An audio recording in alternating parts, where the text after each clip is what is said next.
L'âme. Alors c'est quoi les maladies de l'âme? Maïmonide lui-même explique au début du chapitre que de la même façon que la médecine a constaté les maladies du corps, l'homme a aussi des maladies de l'âme.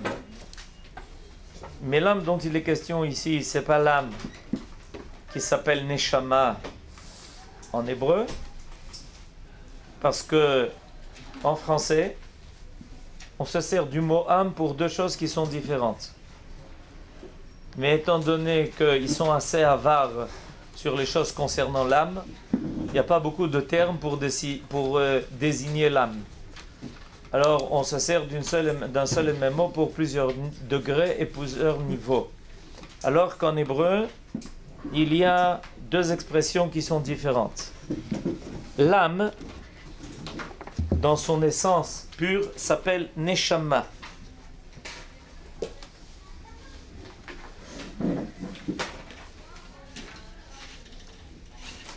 Neshama. C'est d'elle qu'on parle tous les matins. Neshama. Elokai. Neshama shenatata bi teora. Dieu, l'âme que tu m'as donnée est pure. C'est-à-dire qu'à ce niveau-là, il n'y a pas de maladie. Au niveau de l'âme, l'essence de l'âme, il n'y a pas de maladie. Elle est inaltérable. L'âme, dans son essence, est inaltérable. C'est ce qu'on déclame tous les matins en commençant nos birkot shachar. Elokai, mon Dieu, Neshama shenatatabi, l'âme que tu as mis en moi, Théora, est pure. Quoi qu'il arrive, quels que soient mes actes, mes pensées, cette âme reste insouillable. Et c'est ce qui a amené d'ailleurs le Ben Ishraï à dire que dans le Birkat Hamazon, il y a chez les Sfaradim Achaman ou Ishlach Lanu Refuat HaNefesh, Refuat HaGuf, Refuat HaNeshama. Le Ben Ishraï a dit enlever le mot Refuat HaNeshama. Pourquoi il faut enlever l'expression Refuat HaNeshama qui voudrait dire la guérison de l'âme? Parce que l'âme n'est jamais malade. Le corps, oui, et le Nefesh, oui, mais pas la Neshama. La Neshama est quelque chose d'inaltérable, insouillable. C'est ce que l'on appelle le côté divin qui est en nous. Chelek Elokam Ima'al. Une révélation divine qui se trouve dans notre être. C'est ce qui nous donne le fait même d'exister. Évidemment, tout ce qui est divin est insouillable. Ça ne peut pas être altéré, ça ne peut en aucun cas être touché. C'est la partie en nous donc qui reste le côté dur, le côté vrai, qui ne peut jamais être atteint. Par contre, l'âme irradie en nous une vie qui se dévoile à plusieurs niveaux. Elle se dévoile dans notre psychique, elle se dévoile dans notre esprit, elle se dévoile dans notre corps, elle se dévoile dans énormément de domaines qui constituent l'ensemble de la vie de l'homme. On a tendance, évidemment, quand on parle de la vie de l'homme, à décrire les fonctions de la vie de l'homme. Mais il faut savoir qu'avant les fonctions de la vie de l'homme, il y a la vie. Il y a la vie en elle-même. La vie en elle-même, c'est quelque chose qui est le secret de l'apparition de la divinité en l'homme. Quand on a une bracha particulière qui se termine, cette bracha, Rofé kol basar ou mafli la asot. C'est la bracha que l'on dit une fois qu'on a fait ses besoins. Et comment se termine cette bracha? Rofé kol basar, béni soit l'Éternel qui amène guérison à tout ce qui est chair, corps. Si on n'avait pas toutes les fonctions physiologiques qui marchaient en nous, évidemment on aurait des problèmes de santé. Et à la fin on termine ou mafli la asot, et qui fait quelque chose de secret. C'est quoi cette chose secrète? Explique le commentateur Rabbi Moshe Isserlich qui a fait ses remarques sur le Shulchan Aruch. C'est le fait que la vie soit attachée à la matière. Comment quelque chose qui est vie, qui est abstrait, qui est divin, s'attache à la matière? Comment il peut y avoir un lien entre l'âme et le corps? C'est quoi? Comment ça se passe, cet attachement entre l'âme et le corps? Quelqu'un naît, et puis on voit un corps qui bouge, qui respire, mais en fait tout ça, ce ne sont que des apparitions de la vie. Ce ne sont que des symptômes de la vie. La vie en elle-même, c'est quelque chose d'intrinsèque. C'est quelque chose qui est divin. Et comment Dieu attache cela à un corps qui est fait d'os et de chair? La bracha nous dit que c'est un secret. C'est le secret de la vie que Dieu tient entre ses mains. Quand il décide de donner vie, en fait, ce qu'il décide de faire, c'est de occasionner que la vie puisse s'attacher à quelque chose qui est inerte, qui est, comme c'est marqué d'ailleurs dans le récit de la création, que Dieu a pris la poussière de la terre et puis il a insufflé une âme de vie. Comment ça se passe? Comment ça se fait? Comment ça s'attache l'une à l'autre, et ensuite pendant toutes les années de sa vie, un homme va vivre ça comme si c'était quelque chose d'évident, naturel, simple. On se lève le matin et puis on transporte avec nous notre âme là d'ailleurs où on veut. Enfin, c'est quelque chose de phénoménal. Comment on peut comprendre? On sait que la neshama a la même racine que nishmat, qui est la respiration. Oui. Et pourtant on fait toujours le lien avec ça. Oui. Mais la neshama, c'est bien quelque chose de bien au-dessus, quelque chose de bien différent. Bien sûr, c'est quelque chose de bien au-dessus. Et pourquoi est-ce que c'est lié à l'idée même de la respiration? Pour plusieurs raisons. Première raison, parce que pour maintenir l'âme dans notre corps, il faut respirer. Si on arrête cette fonction, que Dieu nous préserve quand cette fonction s'arrête, c'est un des moyens de constater si quelqu'un est vivant ou pas. Est-ce qu'il respire? Alors, si ça s'arrête, l'âme ne reste pas attachée au corps, elle s'envole. Deuxièmement, il faut savoir que quand on respire, c'est dans le sens biologique du terme pour nous amener de l'oxygène. De façon à ce que notre sang soit nourri en oxygène et qu'il puisse aller irriguer les fonctions essentielles, les membres essentiels du corps de l'homme, son cerveau, son cœur, etc. Mais en réalité, quand on respire plus que ça. Il y a une expression, respirer la vie. Il respire la vie. C'est quoi respirer la vie? C'est où ça? Respirer la vie. Mais c'est ça, c'est qu'en réalité, on respire, c'est beaucoup plus que simplement prendre une bouffée d'oxygène. À travers, et évidemment, il y a des civilisations qui ont un peu cette notion, auquel il faut faire très attention à la façon dont on respire, comment on respire, combien on respire, à quel moment on respire, et quelle quantité on absorbe. Parce qu'on sait bien qu'à travers cela, en réalité, on prend beaucoup plus que l'oxygène, on absorbe tout ce qui nous entoure en nous.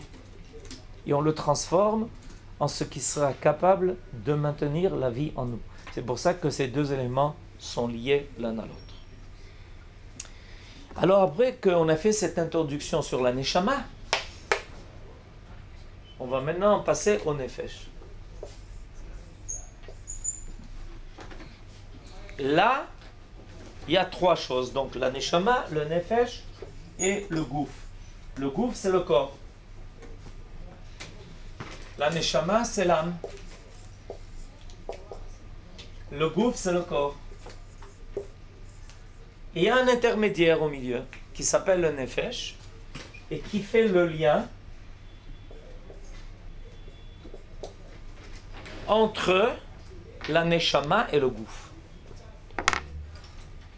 Le nefesh, ce sont toutes les fonctions dont on a parlé dans les cours précédents qui traduisent cette idée de vie dans un caractère concret, terrestre, matériel, humain. Ce nefesh, il a déjà on peut l'analyser. L'âme ne peut pas être analysée. L'âme, c'est le point de vie total qui comprend en lui tout à tout moment sans que ça soit divisable. Alors que le nefesh, ce sont toutes les radiations de l'âme dans les domaines concrets de la vie de l'homme. Le livre que nous avons entre les mains s'occupe du nefesh. Ce livre-là, il traite du nefesh. Il ne traite pas de l'âme. Comment traduire le nefesh? Les forces de vie, la capacité de vivre. C'est tout ce qui se traduit en nous par des mouvements. Des mouvements qui sont des mouvements psychologiques, physiologiques, toutes les forces qu'on a rappelées précédemment, l'intelligence, l'imaginatif, l'affectif, etc. Là, tout ça se trouve dans le nefesh. L'origine de tout cela, c'est dans la neshama. Mais là-bas, on n'a pas d'accès à la neshama. On n'a pas d'accès, on vit. Ce que nous disons de la vie, c'est parce qu'on la vit déjà. Tu peux parler de la vie parce que tu vis. Vous comprenez? On parle de Dieu parce qu'on croit en Dieu. Et comment ça se fait qu'il y a des gens qui ne croient pas en Dieu et qui parlent de Dieu? Mais ils disent des bêtises, évidemment. Tu ne peux parler de quelque chose qu'à partir du moment où tu as accès. Si tu n'as pas accès, tu ne peux pas en parler. Alors comment je peux parler de Neshama si j'ai pas accès? Nahon, tu en parles, tu sais que ça existe, ça t'a été révélé, la création te fait... Le fait même de vivre déjà te donne la possibilité de comprendre que se trouve en toi quelque chose qui te fait vivre. Quand tu parles de la vie, tu parles déjà des résultats de ce qui te fait vivre. Si tu ne vivrais pas, tu ne pourrais même pas parler de cela. Comment parler de quelque chose qui est précisément la chose qui te permet de vivre, qui te permet d'aborder la vie? C'est parce que tu vis que tu peux aborder la vie. Si tu ne vivais pas, tu ne pourrais pas aborder la vie. C'est parce que nous sommes des créatures et que nous comprenons que nous sommes des créatures que nous pouvons parler du Créateur. Quand on a compris qu'on est une créature, ça veut dire qu'on a été créé. Ça veut dire que par là, on saisit l'idée même du Créateur. Si on refuse cette idée d'être des créatures, alors évidemment, on commence à dire des choses qui sont bizarres. Est-ce qu'un homme pourrait prétendre qu'il s'est créé lui-même? Non, parce qu'il a profondément conscience qu'il n'est pas à l'origine de lui-même. Un homme a profondément conscience de cela. Il sait bien qu'il ne sait pas commencer lui-même. Tu ne peux pas parler de quelque chose qui t'a précédé. Tu peux parler à partir de là où tu es, d'essayer de commencer à évaluer ce qui t'a précédé. Mais d'abord prendre conscience et prendre constat du fait que tu existes. C'est pareil en ce qui concerne la Neshama. On sait qu'on a une Neshama, ce qu'on vit. On sait, on vit. Maintenant, au fur et à mesure que l'histoire passe, alors on commence à évaluer qu'est-ce que sont les forces que cette Neshama fait apparaître en nous. Quand on commence à parler de cela, on parle du Nefesh. Alors est-ce qu'on peut faire la même chose, le même parallèle entre créateur et créature et Neshama et vie? On peut faire le même parallèle. Nachon. Et ce parallèle, le Talmud le fait. Le Talmud fait une remarque intéressante. Comment se fait-il que 5 fois dans Teilim, le roi David s'est servi de l'expression Barechi, Nafshi et Hashem? Que mon âme bénisse Dieu, 5 fois.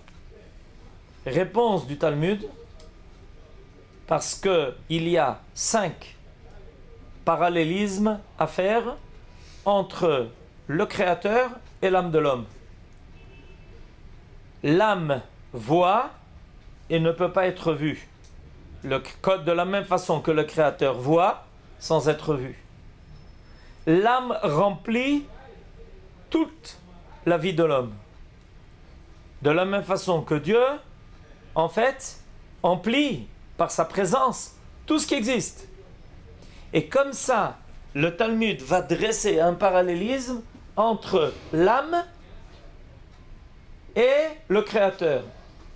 C'est-à-dire que, au niveau de l'âme, on sait quelles sont les manifestations du Créateur. On sait ce que ça veut dire. Comment on peut parler du Créateur? Parce qu'on a en nous quelque chose qui est une projection, une émanence de ce qu'est le Créateur. Alors on peut parler au niveau de notre âme de ce qu'est le Créateur. On a en nous cela, profondément. C'est-à-dire on est en nous avec l'idée que, étant des créatures, on est le résultat de l'acte de création du Créateur. C'est au niveau de l'âme. Maintenant, évidemment, on le vit en permanence, en totalité, ce principe de l'âme. Mais on a besoin, pour pouvoir agir dans notre monde, on a besoin de faire le constat des forces que ça nous donne. Et où est-ce qu'on fait le constat des forces que ça nous donne? Au niveau du Nefesh. Là, on commence à penser au fait qu'on a une intelligence, qu'on a un côté qui est capable d'imaginer, un côté qui est capable d'avoir des sentiments. Là, on commence à pouvoir travailler. On décide de se servir de telle ou telle force ou de mettre l'accent sur telle ou telle force. Quand je suis en train de résoudre un problème mathématique, alors je mobilise en moi ce côté pensé, réfléchi, qui est capable d'analyser, le côté de la logique, etc. Quand je décide au contraire d'écrire un poème, je mets ça de côté un peu et je décide de mettre l'accent sur l'utilisation de mon côté imaginatif plutôt, et sur mon côté affectif pour pouvoir traduire des sentiments à travers des mots. À ce niveau-là, oui, je peux commencer déjà à jouer. Je peux commencer à décider de mettre l'accent sur telle ou telle des forces qui sont à ma disposition. Pas au niveau de l'âme. L'âme, c'est toujours tout, à tout moment. Sans ça, zéro, ça s'arrête. Oui. Ça nous permet de gérer aussi le libre arbitre et d'aller plus vers les bonnes actions, le fait d'avoir conscience de tout ça. Nachon. Alors, pourquoi cette analyse est-elle importante? Donc c'est ce qui peut me permettre de révéler donc plus de vie en fait, tel et tel moyen. Nachon, exactement. Le Nefesh va être donc le maillon de cette chaîne qui permet la révélation de la Neshama. Donc de la vie que je sens en moi. Donc de la vie que je sens en moi, de façon très profonde, très intense. Ça coule à travers moi, ça m'inonde. Et donc lié à l'origine qui est la Neshama que je ne vois pas. Exactement. au niveau du nefesh, je peux parler des choses que je connais. Toutes les études qui sont faites, en réalité, sont faites au niveau du nefesh. Elles ne sont pas faites au niveau du neshama. Maintenant, si on sait des choses sur la neshama, on ne le sait que par un seul et unique moyen. Lequel? Ce qu'on peut savoir sur la neshama ne peut se faire que par un seul et unique moyen. Par la révélation. Par une révélation qui soit divine. Nous n'avons aucun accès par nous-mêmes à la connaissance de la neshama. Si on nous enseigne quelque chose au niveau de la neshama, c'est parce que Dieu nous l'a révélé. C'est parce que le Créateur a accepté de tirer un peu le voile, d'ouvrir une petite lucarne, de dire voilà, je vais vous dire quelque chose sur la neshama, sur votre neshama. Mais l'homme par lui-même ne peut pas accéder à là. Pourquoi? Pour une raison très simple. C'est que la neshama a précédé son existence sur terre. Un homme ne peut pas arriver par lui-même à la connaissance de ce qu'il a précédé. D'accord, je l'ai dit aujourd'hui déjà. Un homme ne peut pas arriver à la définition de la divinité. La divinité a précédé l'homme. Un homme ne peut pas arriver à la connaissance de l'essence de son âme parce que son âme l'a précédé. L'a précédé en tant qu'homme. Tu ne peux pas. C'est comme aujourd'hui, l'homme se casse la tête pour essayer de comprendre comment le monde a été créé. Depuis des centaines d'années, on se casse la tête et rien. Nada. Pourquoi? Parce que la création du monde a précédé la création de l'homme. Tu ne sauras que ce qu'on veut bien te révéler. Si un jour Dieu décide de révéler comment il a créé son monde, en fait il a déjà révélé, il a mis ça dans sa Torah, mais pas dans les laboratoires de physique nucléaire. Et si un jour ça se découvre, c'est parce que Dieu a accepté d'ouvrir cette fenêtre. Alors, pourquoi tout ça est important? Parce que le Maïmonide nous enseigne maintenant quelque chose de très important. Quand on parle de maladie, dérèglement possible,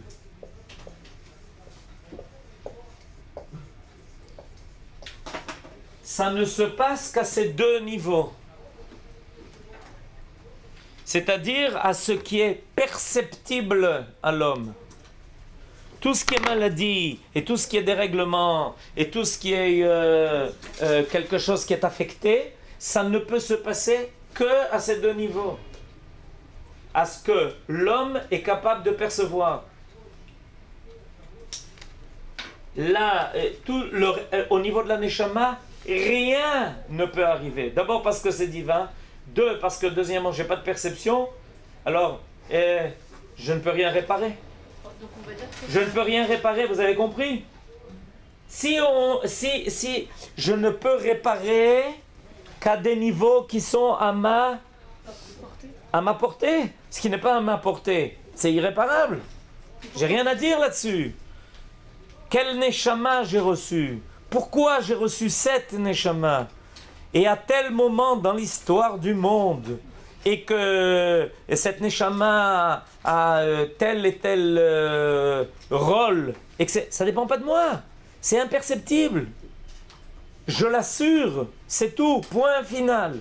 Par contre, à ces deux niveaux-là, au niveau du nefesh, ça, c'est déjà perceptible par l'homme. Au niveau du gouffre, encore à plus forte raison, puisque ce sont des choses concrètes. Quand on va chez un médecin, le médecin dit, écoutez, on va vous faire des analyses, monsieur. On va d'abord vous examiner votre gorge, vos oreilles, il faut que je voie, ouvrez vos yeux, je regarde dans la pupille, il faut que ce soit des choses qui soient accessibles. Et alors, il va vous dire, bon, alors pour remettre ça en place, bon, on a les moyens suivants. 1, vous allez prendre un traitement. 2, vous allez faire des exercices. 3, vous allez mettre des lunettes. 4, vous allez courir tous les matins. Ok, c'est parce que c'est perceptible, c'est ce qui est à ma portée. Mais au niveau de la neshama, c'est bichlal, pas à ma portée. Donc on ne peut même pas imaginer qu'il y ait quelque chose qui soit atteint là-bas. Impossible. Il y a beaucoup de doigts. Il y a beaucoup de doigts. On commence. J'ai une question pour un converti. Est-ce qu'il a la neshama qui est cachée? Parce que comment est-ce qu'il peut détecter qu'il a une attirance pour telle ou telle chose? C'est qu'il a une partie de la neshama en lui? Un converti, c'est une neshama qui s'est perdue et qui est revenue au Am Israël. Zéo, Gamarno. Non, je suis d'accord, mais juste... C'est bien que vous soyez d'accord. Je suis d'accord. Non, juste de savoir, est-ce qu'elle est là ou elle vient après? Bétar qu'elle est là. Quand on se convertit, cette neshama retrouve l'être qui lui convient. Un véritable converti, c'est quelqu'un qui était étranger en lui-même. Et c'est pour ça que une fois, une fille, je ne me rappelle plus d'ailleurs, ça a été au Mahonora il y a 2 ans, je ne sais pas 20 ou plus que ça, m'a raconté qu'elle était née dans un village des Pyrénées où il y avait une rue, une église et des maisons des 2 côtés de la rue. Voilà le village. Un jour, elle se lève le matin et elle dit à sa mère, maman, elle a 10 ans, maman, je veux être juive. Sa mère lui dit, alors ma petite, ça va, tu as un peu de fièvre, hein? On va vérifier la température.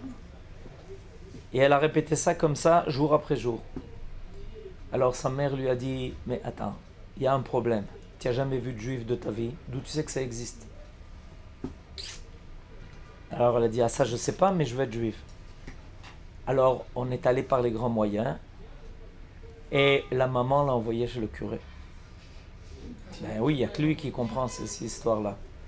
Alors le curé a essayé gentiment, en lui disant, mais non, écoute, mais les juifs ça n'existe pas. Tu vois, il n'y en a pas. Tu vois ce qui existe? Tu vois des juifs ici? Non, il n'y a pas de juifs. Ok. Non, mais je vais être juif. Alors il a commencé, mais tu sais, les juifs, c'est pas très recommandable. Il lui a raconté des tas d'histoires. Et finalement, elle s'est convertie 20 ans après. Mais elle est passée d'abord par le monde entier, parce qu'au début, on ne lui a pas dit que c'était une très belle chose. Mais à 10 ans, elle s'est réveillée un matin dans un village qui n'avait rien à voir, où le paysage n'avait rien à voir, où il n'y avait pas beaucoup de juifs qui se baladaient dans la rue depuis à peu près quelques milliers d'années. Mais elle a voulu être juive. Ça où? Ok. Alors, je me disais, la neshama, est-ce que c'est pas en lien avec nos actions? Est-ce que c'est pas La neshama, est-ce qu'elle n'est pas aussi en lien avec nos actions? en guerre avec nos actions? En lien avec nos En actions. Ça, j'ai pas compris. C'est-à-dire, Ça veut dire quoi, une neshama en lien avec nos actions? Non, c'est-à-dire Si vous m'aviez dit que nos actions sont en lien avec notre neshama, j'aurais compris. D'accord. Mais dire que notre neshama est en lien avec nos actions, je comprends Bon, pas. alors dans l'autre sens. Mais c'est-à-dire que vous disiez, on peut pas agir sur la neshama, on peut le faire que sur... Non, sans le neshama, on est mort. Comment on pourrait agir? Sans neshama, on est mort. Mais alors nos bonnes actions, elles ont pas Nos bonnes actions viennent précisément de la présence en nous de la neshama, c'est-à-dire du côté divin qui est en nous et qui domine petit à petit notre vie. Plus, c'est très important ce que vous venez de dire, plus nous donnons présence à notre neshama dans notre existence, plus les actes qui vont en découler vont être des actes qui vont s'aligner avec la volonté divine. Plus on fait battre en retraite notre neshama dans notre vie, comment ça se passe, faire battre en retraite la neshama? Ben ça se passe précisément au niveau du nefesh. Plus on va être sujet à des catégories d'actes qui n'ont rien à voir avec la volonté divine. Parce que la présence de la neshama, c'est la présence du divin. Mais la présence du divin, ça veut dire pas seulement la présence du coucou, je suis là. La présence du divin, ça veut dire tout ce qui est recommandable, tout ce qui est idéal, tout ce qui est total, tout ce qui est parfait en nous. Alors tout dépend de ça. Et c'est précisément au niveau du nefesh que se trouve cette responsabilité. La responsabilité de faire apparaître plus dans notre vie la neshama, ou au contraire, la faire battre en retraite, ça, c'est le travail du nefesh. Et c'est à ce niveau que se trouve le libre arbitre de l'homme. Ken? Non, J'ai répondu. C'est c'est-à-dire que, juste pour être sûr que j'ai bien compris, ça fonctionne dans un sens vertical du haut vers le bas, mais on a quand même une possibilité, nous, d'avoir accès, d'activer, entre guillemets, cette Neshama. Bevadaï. On a surtout possibilité, vous avez raison, on a possibilité d'activer, on a possibilité de la provoquer. Comme on peut provoquer la lumière. Quand on irradie certains éléments, il se réveille, il s'active. Alors c'est pareil. Et tout se passe au niveau du nefesh. Tout se passe au niveau du nefesh. Le nefesh est capable de faire des choix tels que la neshama dit hey, c'est gentil, on m'ouvre la porte. Ou le nefesh est capable de faire des choses telles que la neshama dit mais c'est pas gentil ça. Il m'envoie dehors. Il se conduit d'une telle condition que j'ai surtout pas envie d'être là. Et ça se manifeste par ce que l'on appelle en français des états d'âme. Ça existe encore dans la littérature française, les états d'âme. Regardez ce que ça veut dire, les états d'âme. Ça veut dire qu'un homme, des fois, a des états d'âme où il est content de lui-même, il se sent bien, il est en accord avec tout le monde, en harmonie avec le monde, tout lui sourit, il sourit à tout le monde. Et puis il y a des moments où tout d'un coup, alors là les écrivains ils s'en donnent un cœur joie pour décrire, c'est la dépression, il a des moments difficiles, il ne sait pas pourquoi, mais c'est terrible, il se tat. Réponse, parce que soit tu permets à ton âme d'apparaître, soit au contraire, par tes pensées, par tes paroles, par tes actes, par ton comportement, des fois parce que tu as hérité et que tu n'arrives pas à dominer, ton âme en retard, c'est pas sympathique, c'est un monde pas du tout sympathique ce monsieur. Mais moi, alors pourquoi tu es là? On m'a obligé. Quand quelqu'un est né, on a obligé son âme à descendre sur terre. On l'a obligé. Al-Kochacha Tanolad. Alors, si on l'accueille comme il faut, ah ben c'est gentil. On m'a obligé pour quelque chose de sympathique. Mais si, au contraire, on l'accueille mal, alors l'âme prend son deuil. En disant, c'est terrible ça. Mais à quoi on m'a obligé? Où j'ai atterri? Vers quoi je suis arrivé? Évidemment. C'est pour ça que profondément, l'homme sent lui soit une profonde satisfaction de la vie qu'il assume et de la vie qu'il assure, ou le contraire, où il est, ça va pas du tout. Et oui, pourquoi? Ben je sais pas. Mais ça va pas du tout, je sais pas pourquoi. Ben ça, c'est exactement à ce niveau que ça se passe. Ok? Qui est-ce qui voulait aussi poser une question? Il a. Si on veut faire un lien entre les 5 forces qu'on a vues précédemment, hein? Et le Nefesh et Neshama. C'est là.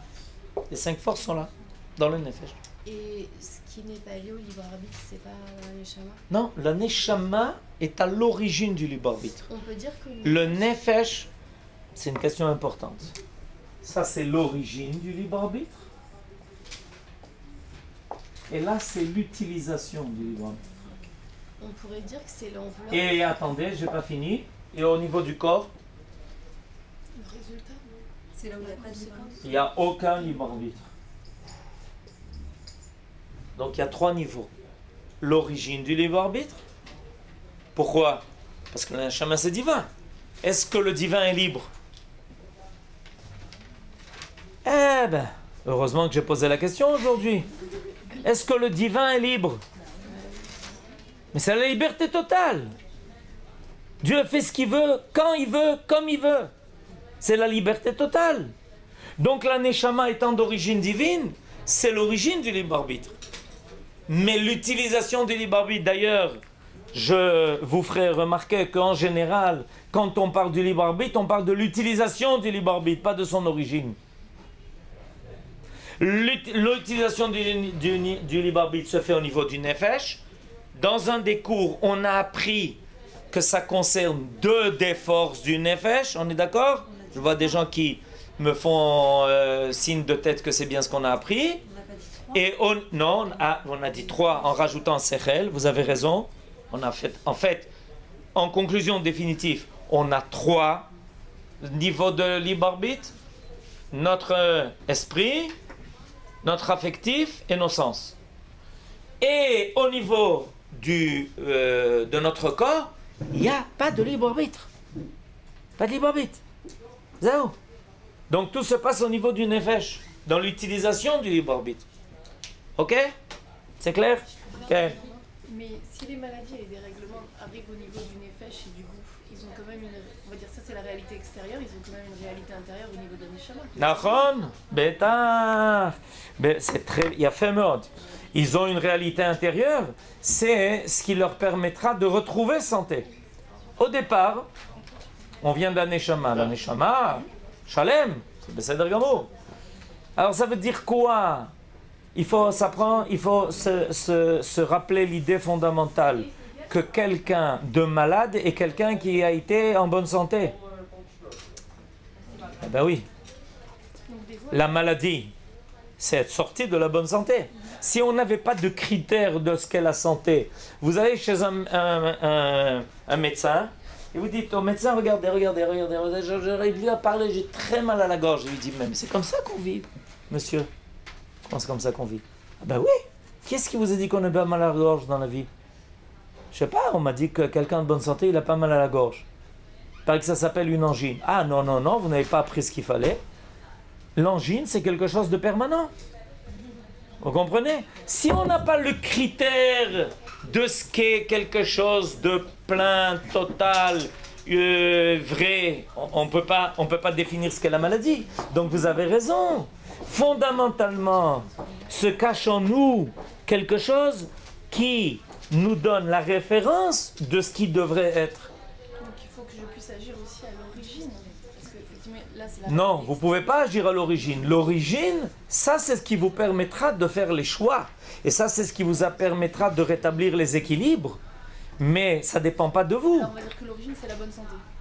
Exactement. Et on va dire que l'origine, c'est un libre arbitre qu'on ne peut jamais annuler. Je viens de vous donner le secret de la tchouva. Ben oui, vous avez compris. Pourquoi c'est le secret de la tchouva? Vous n'avez pas compris? Non! Pourquoi je viens, en venant de dire que le libre arbitre ne peut pas être annulé en l'homme, je viens de vous donner le secret de la tchouva. Hein? C'est tellement simple, l'équation est tellement simple. Si quelqu'un faisait quelque chose qui ne lui permettrait plus de faire tchouva, ça veut dire qu'il aurait été capable de remonter jusqu'ici et d'annuler en lui son libre arbitre. Or, je dis que ça, c'est inatteignable. Ça fait partie de l'âme même d'avoir son libre arbitre. Ce qu'on peut faire, c'est l'utiliser en bien, en mal, minimiser son libre arbitre, comme les gens par exemple qui se laissent dans tous les... Comment on dit ça en français? Pardon? Non, les drogues, etc. Comment on dit ça en français? Toutes les dépendances. J'ai décidé de minimiser mon libre arbitre. Ou alors au contraire, je me libère de tout cela et je remets en place complètement mon libre arbitre. Mais supprimer le libre arbitre en l'homme, impossible. Ça dépend d'un neshama. Oui, mais si quelqu'un il est très rachat, s'il est quelqu'un il est très rachat, ça veut dire qu'il a mis en veilleuse énormément son libre arbitre, mais s'il décide de faire tchouva, il peut le faire. Parce que le fait qu'il y ait un libre arbitre en l'homme, c'est quelque chose qui ne dépend pas de lui. Ça dépend du fait que Dieu a mis en lui la neshama. Donc, la possibilité du libre arbitre, la possibilité de la liberté, parce que c'est divin. C'est le côté divin qui est en nous. On ne peut pas l'annuler. Ça ne dépend pas de nous. Mon âme, elle a précédé ma vie sur terre, et mon âme continuera ma vie après ma vie sur terre. Ça ne dépend pas de moi. Donc c'est la marge de manœuvre que j'ai de revenir. Voilà, c'est pour ça que je vous dis, je vous ai livré le secret de la tchouva. en disant que dans la Neshama se trouve l'origine de la liberté, du libre arbitre de l'homme, et que ça, l'homme ne peut en aucun cas l'atteindre, ne peut jamais y porter atteinte, je dis par là qu'en fait, on peut toujours faire tchouva. Voilà ce que je viens de dire. Maintenant, évidemment, des fois remonter à son libre arbitre, c'est très difficile, parce que la cigarette, la drogue, l'alcoolisme, les bêtises, la folie, tout ce qu'on peut, ça devient très difficile. À un moment donné, il faut être un super héros pour retrouver son libre arbitre. Mais on peut. Et la meilleure preuve, c'est que c'est arrivé. La meilleure preuve, c'est que c'est arrivé. Ça arrive. Quand la Torah nous parle de tchouva, elle est très sérieuse. Elle nous dit, attends, sache une chose, c'est qu'il y a en toi quelque chose qui est inaltérable et auquel tu peux toujours revenir, choisir le bien, te servir de ton libre arbitre. J'ai plus le choix, j'ai des habitudes, je peux rien faire. Ok. Sabrine. Quand on parle de inaltérable, ça veut dire qu'il n'y a pas la notion de l'élever ou de la diminuer, mais c'est la révéler plus ou moins. Exactement. Vous avez bien compris. Naron. Ken. Ce qui était élevable, c'est ça. Le nefesh. Quand on parle d'élever, c'est on élève son nefesh vers la neshama. Ou alors on peut faire descendre le nefesh vers le corps. Et quand on parle des gilgulim, quand on parle des gilgulim, on parle de quoi? Est-ce que c'est une réparation de la neshama ou non? Quand on parle des gilgulim, on parle de quoi? J'attends la réponse. Vous l'avez pas. Alors il vaut mieux pas en parler. Ken, qui est-ce qui voulait encore poser une question? C'est juste que par rapport aux 5 forces qu'on a vues, oui. Si j'ai bien compris, c'est qu'on a dit elles sont toutes dans le nefesh. Toutes dans le nefesh. Comment, par exemple, le koach razon qui ne dépend pas de notre libre arbitre, Okay. il peut se situer aussi dans le nefesh. Pourquoi c'est pas plus dans le gouffre, par exemple? Le koach razon, non. Parce que j'ai expliqué que dans le nefesh se trouve le mouvement. Dans le corps, il n'y a aucun mouvement. Aucun mouvement. Regardez, vérifiez si quelque chose bouge dans votre corps, j'espère que non. Et tout ce quand je fais maintenant bouger mon corps, c'est parce que j'ai décidé, j'ai lancé un appel à mon cerveau qui par le système nerveux va maintenant donner des indications à mon corps pour bouger ci à ça. Mais si vous atteignez chas v'shalom, le système nerveux, il n'y a plus rien. Mais c'est quoi les gens paralysés?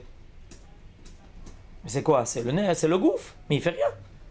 Parce qu'il ne reçoit pas les ordres du cerveau. Ou le système nerveux a été atteint.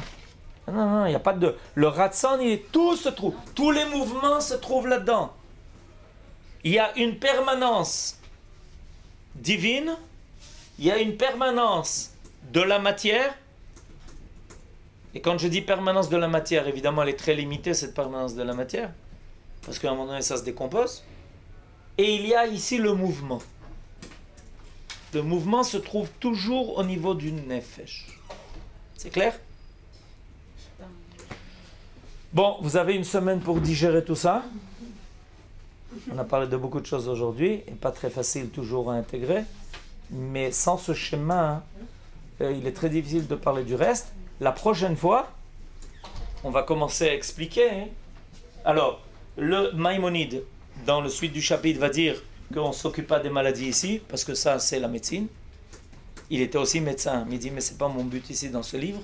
Je ne m'occupe pas de ça, je m'occupe de ça. Voilà, mon travail, il est là. Et c'est à ce niveau-là que c'est une grande révélation. J'imagine que vous vous rendez compte. Je ne sais pas si vous vous rendez compte, il y a 900 ans. 900 ans, pas aujourd'hui. Psychologue, tout le monde est psychologue, super psychologue, psychiatre, sous-psychiatre, super psychiatre. On parle de cela il y a 900 ans. Quelqu'un qui nous dit, sachez une chose, qu'il y a en l'homme quelque chose de fondamental sur lequel on peut travailler qui s'appelle le nefesh. Et à ce niveau-là, toutes les maladies que l'on va définir par la suite se trouvent. C'est à ce niveau-là qu'il faut travailler. Au niveau de la neshama, ça j'en parle pas, c'est clair, ça existe en soi-même. Au niveau du corps, allez voir le médecin. Et au niveau de notre nefesh, c'est là que va intervenir le travail de l'homme. C'est ce que la Torah va réclamer de l'homme. Et tout ce travail-là, c'est un travail qui est immense et toute notre vie. Le tikkun à midot. Aujourd'hui, je termine un peu plus tôt pour des raisons impératives. Et Bezrat Hashem, on continuera la semaine prochaine. prochaine. להתראות.